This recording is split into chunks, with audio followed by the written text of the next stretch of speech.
Kasi ang strategy dyan talaga, awareness, organize, mobilize, then institutionalize. Magandang araw, Dabawenyo. Magandang araw, Pilipinas. This is Councilor Danny Dayanghirang, Lungsod ng Davao. Sana po ay nasa mabuti kayong kalagayan. Sa labas ng bansa, mga kababayan po natin, ang inyong mga pamilya po na nariyan po. Miss na rin ho namin kayo lahat dahil napakahirap sa ibang bansa. At saka dito sa amin dito sa ating bansa ay marami pong challenges at maraming nangyayari. Pag-uusapan po ngayon natin sa ating episode na serbisyo tinuod sa katawan. The real service to our people in the city of Davao.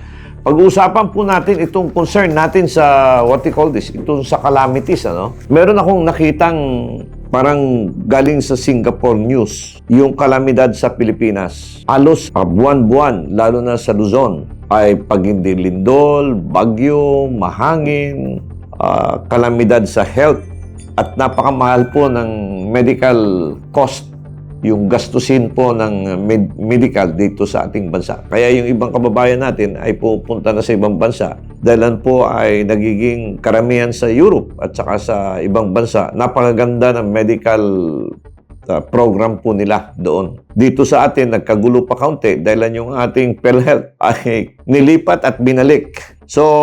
But nevertheless, tuloy po ang resilience at sipag ng Pilipino ay tuloy-tuloy po. Now, pag-uusapan po natin itong ano ba mga mitigating measures? Ano ang dapat gagawin natin? Anong sistema ang dapat ulitin sa mga challenges ng ating pagbaha, lindol, at lahat ng kalamidad, including bagyo, storm, ang malakas na hangin, yung Yolanda po na nangyari sa Tacloban, at marami pa. And we are visited by records, at least hindi not less than 20 typhoons na pumapasok sa ating bansa. And not only that, hindi lang typhoon po, ay ngayon anywhere, pocket of earthquakes. Started in Davao Oriental, sa hometown ko, ako po ay umuwi.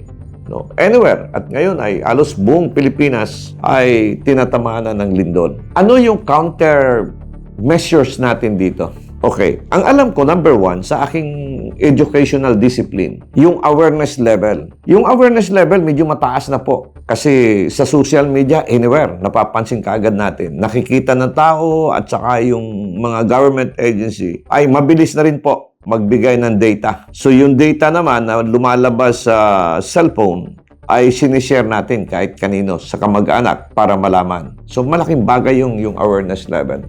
The second na napansin ko, other than mabilis, yung bayanihan concept ng Pilipino. Tinamaan ang Cebu. Papunta lahat sa Cebu.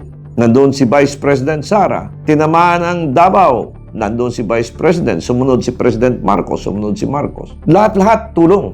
But merong isang, hindi naman naughty question, but marami nagsasabi, bakit nung eleksyon ang daming ayuda? Araw-araw, nakapila kami doon sa munisipyo councilor. Ang daming binibigay. Ngayon wala. Ang karamihan na nagbibigay private sector. So yung mga observation, at ito ay nilalabas sa social media. Now, ano yung sistema na dapat gawin natin? So you have the awareness, malawak ang kalaman ng tao.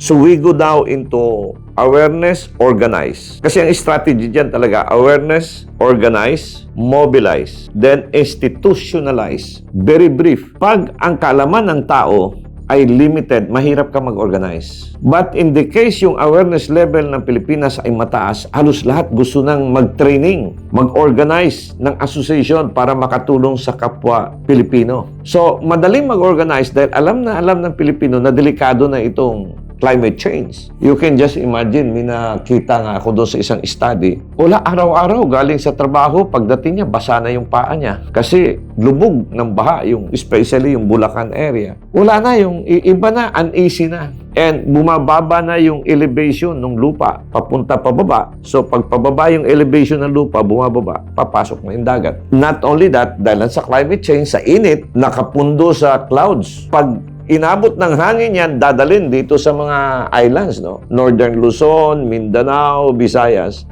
At pag bumagsak yan, yun yung malaking ulan. Pag malaki ang ulan at high tide, sa Bisaya pa, ano ganun Bisaya sa high tide? Taob. Pag taob ang dagat, mudako ang dagat, musulod ang dagat. Plus, dagdagan mo pa doon sa issue ng mga ghost project, talaga yung entire province at saka yung distrito ng Bulacan at saka ibang area ay talagang tatamaan. And lumalabas sa study, ang karamihan na tinatamaan ng baha or ghost project, number 1 yung Luzon. Maraming ghost project. Anong ibig sabihin ng ghost project? Wala. Walang proyekto pero bayad ang gobyerno. Ito, nagagalit ang presidente dito. So, dapat expose natin ito. That's why in my last episode, sinasabi ko yung transparency. Ngayon, anong gagawin natin? So, you have already awareness.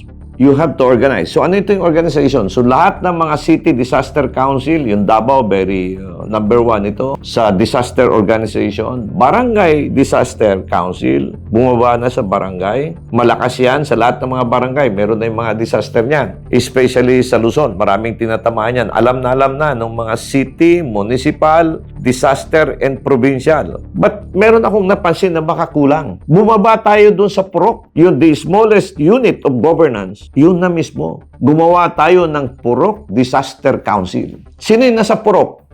Maybe yung kahabag sa Bisaya pa, yung church worker, yung mga private sector na nandyan na merong resources. Kasi ito, pag-usapan talagang resources dito eh. Gusto mong tumulong pero wala ka naman sasakyan, wala kang pambili ng gasoline. Kahit pambayad man lang doon sa mga bangka, ibili ng bigas. So I think, ang pwedeng isang involved nito, yung nasa barangay, purok level na merong resources. May mga sasakyan. Of course, may mga negosyante dyan sa inyo nakatira dyan. So involved sila. Gumawa tayo ng Purok Disaster Council para pagbaba ng instruction galing sa provincial, municipal disaster council, pagbaba niyan sa barangay, kasi updated din yung barangay council organized din sila, susuporta na yung purok. Meaning, the barangay council should not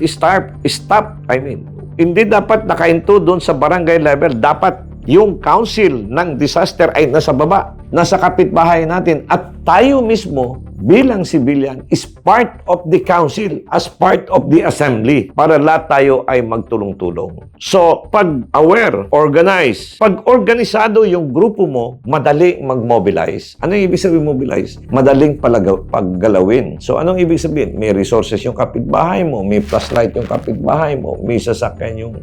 So, they can easily mobilize. Then, pag nagawa yun, you can proceed into institutionalization. Pwede kang gumawa ng batas, institutionalizing itong sistema na ito. Doon sa batas na yun, nakasali na doon yung pera ng gobyerno, like for example, meetings, panggastos ng meetings, calamity fund, para automatic nakababa na doon sa tao. Assuming limited yung pera, kahit paano hindi kaya lahat ng gobyerno, merong private person na membro doon sa council at suportado ng simbahan. So, built-in na yung organization. Yun po yung aking proposal. Hindi lang, council should not stop. Now, meron nang sasabi, councilor, meron namang in charge dyan. Hindi makaya ng isang tao yan. Nag-training naman kami, nag-seminar kami. No. Dapat marunong tayo ng CPR. Yung pag inatake sa puso, pag may maipit dyan, actual field work at hand. Ang tawag naman dyan, work at hand. Talagang magtrabaho ka at matuto ka mag-rescue. Question yan, pag may maipit yan, anong gagawin mo? Pag malakas na masyadong angin, bumabagsak yung poste, anong gagawin mo? Saan ka mag-i-evacuate? At saka ito ay talagang tutukan para pati yung pamilya natin at mga anak natin alam ito. Assuming nasa 15th floor ka, malakas ang lindol, anong gagawin mo? Saan ka pupunta? Alam ko may exit, pero binisita mo ba yung exit? Open ba yung exit na yun? Train ba yung nakashift na gwardiya? O meron namang assign na disaster person sa aming building. Okay, may na-assign. Baka nagpalit ng gwardiya. Baka nagpalit at hindi na-orient dahil sa kumpiyansa natin. Panahon ng sunog pala, sarado pala yung dapat na exit, na dapat open yan.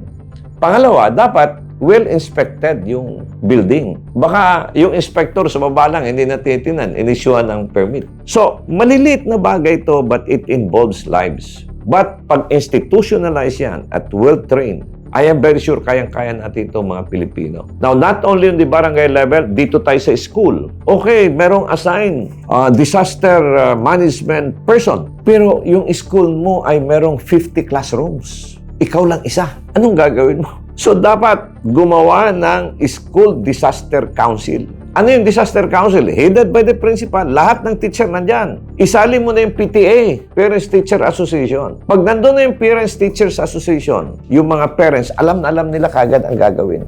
Merong council. But pag meron kang council, massive ang training. Kasi napansin ko, may nagsabi sa akin, nung malakas ang lindol, nagkahiwalay-walay yung mga bata. Yung iba nag-collapse, yung iba naglakad na lang, anywhere to go. So dapat, hindi kaya ng isang guro yun. Kahit yapusin mo yan, 30 yung nasa classroom mo. In fact, may nagsabi nga sa akin yung parents, alam mo, counselor, napakaswerte kami. Grabe ang yapos ng parents, ng guro doon sa mga estudyante. Pero yung yapos mo is just good for your embrace. Will only accommodate ilang tao. So, mawawala talaga. Pero pag may counsel ka at alarm, active yung alarm and research, immediately yung mga parents nandyan. And they are part of the council. Pero, pag organisado ka, dapat educated lahat. Yung nasa baba na School Disaster Council, talagang well-trained yan. At saka dapat participated by everybody. Hindi lang yung isang tao. Dapat lahat, including parents. And you need money here to train kung anong gagawin. So, yun po yung aking proposal doon. And of course,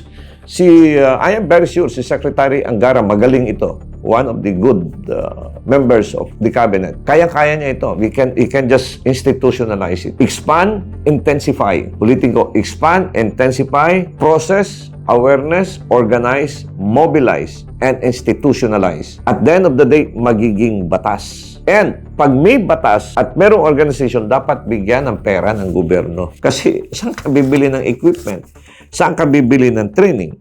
Meron naman tinatawag na emergency response team. Pero yung emergency response team, other than the council, isa lang yun na kikip. Hindi naman lahat ng council member doon sa school makakagalaw kagad kasi yung iba nasa trabaho. Dapat merong built-in response team. And yung built-in response team, kumpleto ito ng equipment. So, ulitin ko, I am for the institutionalization ng Purok Disaster Council sa baba na mismo ng tao. I am for the institutionalization of School Disaster Council. The other than, baka pwede dun sa Mall Disaster Council. But yung sa mall kasi, in and out yung mga tao dyan eh. But dapat i-strengthen ng management in coordination naman dun sa iba-ibang offices where they are located. But ang doable dito is yung school, hospitals, and yung institution ng government. Yung struktura ng gobyerno dapat ipababa ang Disaster Council dun sa purok level mismo. Sana po nakuha nyo yung kaunti kong idea and I hope meaning it just an idea na naisip ko gusto kong i-share sa inyo. Ang ganda ng Pilipinas, ang ganda ng Davao City po. Magdasal po tayo. Tulungan po natin ang ating bansa. Napakaganda ng ating bansa. This is Councilor Danny Dayanghirang. Maraming salamat and see you next time from Davao City.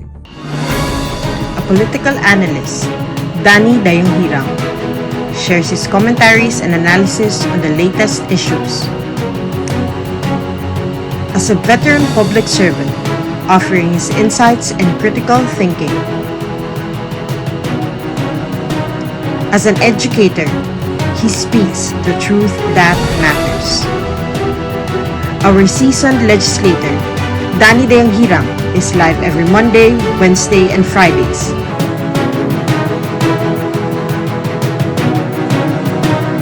Follow us on our social media platforms for more details.